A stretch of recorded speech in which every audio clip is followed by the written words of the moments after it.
안녕하세요. 오늘부터 동물보건사 자격시험 강의를 맡게 된 김지현이라고 합니다. 이제 내년 2월이죠. 2월부터 이제 자격시험, 이제 국가 자격시험이 이제 일정이 잡혔는데요. 이제 2월 27일 날 예정이라고 하는데 이제 딱 정해진 날짜는 아니고 이제 2월 말에 이제 시험이 이제 진행될 거라고 생각하시면 돼요. 이제 국가 자격 시험이 이제 첫 번째 진행이 되는 거다 보니까 이제 앞으로 전에 있었던 뭐 시험도 없고 이제 전례나 이런 어떤 공부를 해야 되는지 되게 좀 막막하고 이런 경우가 지금 많기 때문에 이제 강의를 하면서 어떤 것을 공부해야 되고 이제 세세하게 알아가는 시간을 갖도록 하겠습니다. 오늘은 사전 녹화이기 때문에 좀 전체적으로 이제 강의를 계획을 하고 어떤 것을 공부를 해나가고 이제 한 주제를 정해서 이제 주제에 대해서 이제 강의를 하고 이제 설명하는 것까지 그리고 이제 문제풀이 하는 것까지 총 30분 정도 이제 강의를 진행해 보도록 하겠습니다. 저희는 지금 목차가 총 4가지가 있어요. 4가지가 있는데 이제 정보는 다른 정보는 없고 이 4가지 과목 안에서 이제 공부를 해야 되는 상황이거든요. 이제 4가지 안에 어떤 항목을 가지고 세분화를 갖고 이제 공부를 해야 되는지 오늘 좀 설명을 해드리겠습니다. 목차는 총 4가지예요. 이제 기초 동물 보건학, 그리고 예방 동물 보건학, 그리고 임상 동물 보건학. 그리고 4번째로는 동물보건윤리 및 복지 관련 법규 이렇게 총 4가지가 있습니다. 이제 첫 번째 보시면은 기초 동물보건학이에요. 이제 기초 동물보건학에서 총 어떤 것을 공부를 할 것인가 보시면 이제 저희들이죠. 이제 병원에서 근무를 하고 일을 하고 있는 수의 테크니션, 이제 동물보건사에 대해서 이제 어떤 일을 하는지 업무 범위 이 안에서 이제 행정적인 면이나 이제 보정, 진료시 보정이나 아니면 수술실에서 이제 보조를 하는 것, 그리고 다양한 서비스가 있겠죠? 이런 것들에 대해서 이제 세부적으로 이제 공부를 해볼 거고요.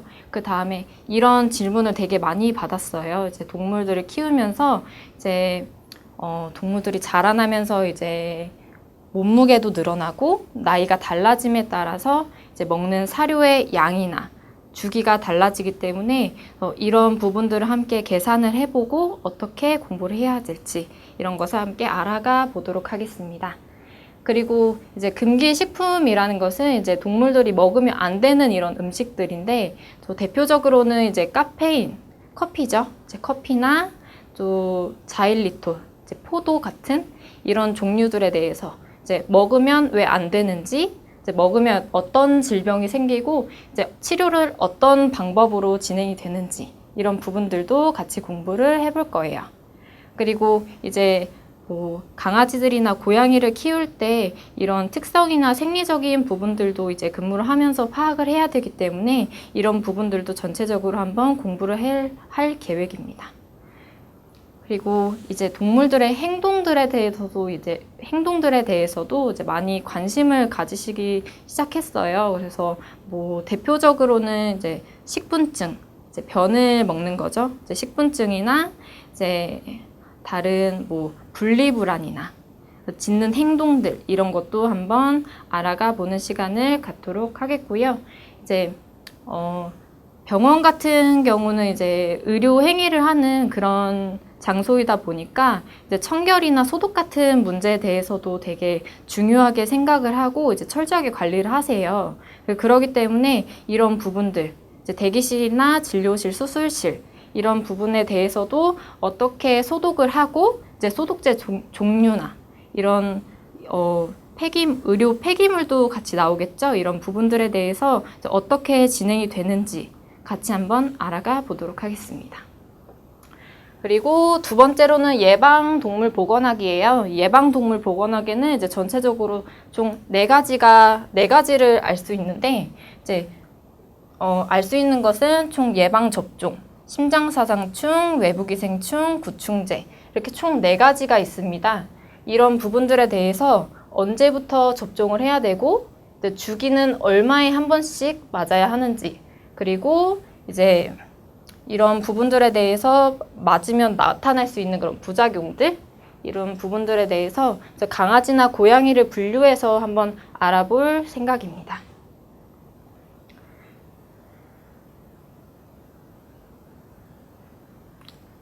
그리고 세 번째로는 이제 임상동물보건학이에요. 이제 임상동물보건학은 이제 동물보건사분들이 근무를 하면서 이제 알아갈 수 있는 그런 내용들이긴 한데요. 이제 그것을 이제 세부적으로 공부를 해볼까 해요. 처음에는 이제 진료를 내원을 하다 보면 이제 동물들을 이제 문진, 촉진을 하면서 이제 신체 검사나 청진 이런 걸 진행을 하거든요. 그래서 그런 부분들을 함께 공부를 해보겠고요. 이제 두 번째로는 임상 검사죠. 임상 검사 중에서 이제 분변 검사나 혈액 검사, 이제 다양한 검사들이 있는데 이제 분변 검사, 혈액 검사, 뭐 방사선, 그리고 초음파도 있을 수 있겠죠. 이제 초음파나 이제 피부 검사 쪽으로 이제 검사가 어떻게 진행이 되는지, 어떤 도구들을 사용하는지, 어떤 진료에 대해서 치료가 진행이 되는지 이런 부분들에 대해서 같이 알아볼 거고요.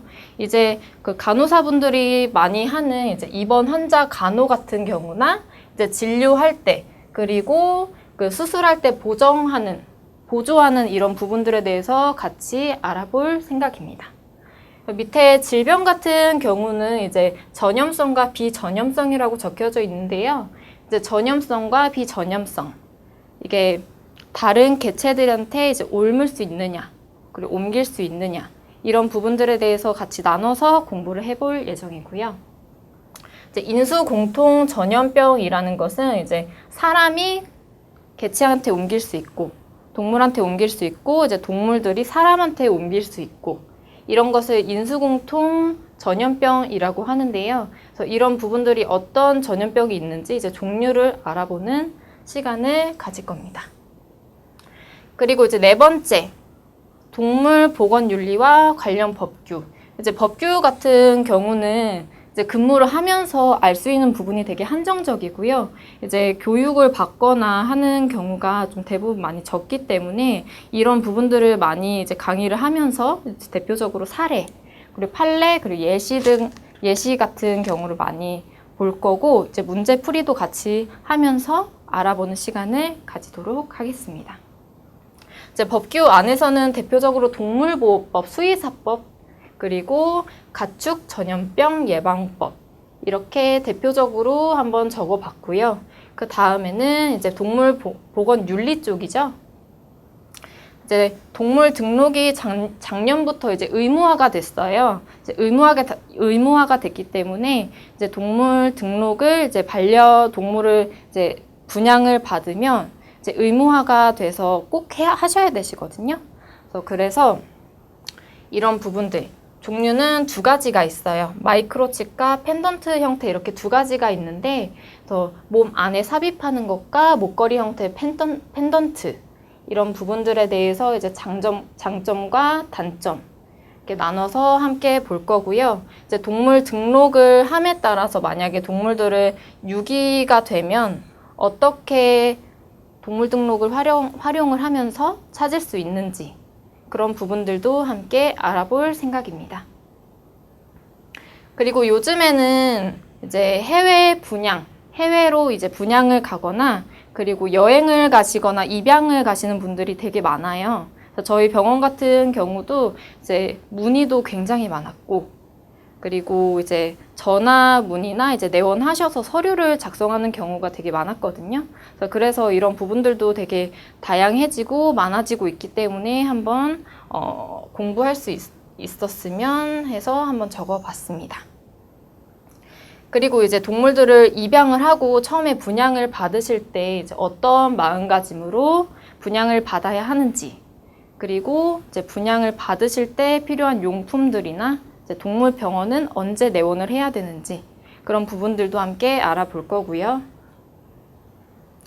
이 문제는 전부터 좀 많이 이슈였죠. 이제 학대와 동물 실험에 관한 그런 이야기들, 사례나 아닌 법규 같은 것도 함께 공부를 해볼 예정입니다.